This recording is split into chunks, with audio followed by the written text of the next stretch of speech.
नमस्कार दोस्तों। आज हम जानेंगे सीआरआर क्या होता है। सीआरआर का पूरा नाम है कैश रिजर्व रेशियो। ये एक ऐसा नियम है जिसे रिजर्व बैंक ऑफ इंडिया लागू करता है। अब आसान भाषा में समझते हैं।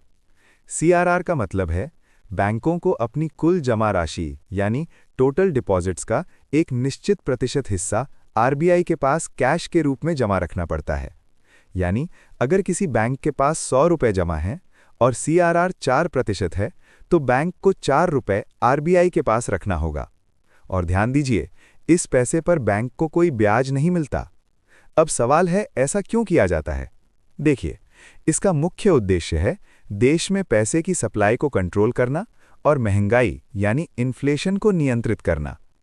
जब आरबीआई को लगता है कि बाजार में ज्यादा पैसा घूम रहा है और महंगाई बढ़ रही है, तो आरबीआई सीआरआर बढ़ा देता है। सीआरआर बढ़ने से क्या होगा? बैंकों को ज्यादा पैसा आरबीआई के पास रखना पड़ेगा। उनके पास लोन देने के लिए कम पैसा बचेगा।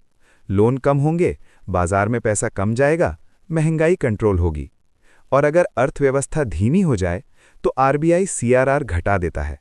सीआरआर घटने से बैंकों के पास ज्यादा पैसा आ जाता है, वे ज्यादा लोन देते हैं, मार्केट में पैसा बढ़ता है और अर्थव्यवस्था को गति मिलती है। एग्जाम पॉइंट ऑफ व्यू से याद रखें। 1. सीआरआर को आरबीआई तय करता है। 2. ये टोटल डिपॉजिट्स का प्रतिशत होता है। 3. पैसा आरबीआई के पास कैश में रखा जाता है। 4. इस पर कोई ब्याज नहीं मिलता। 5. ये मॉनेटरी पॉलिसी का एक महत्वपूर्ण टूल है।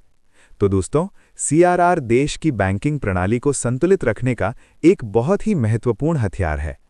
अगर आपको ये वीडियो समझ में आया, तो लाइक और शेयर जरूर करें।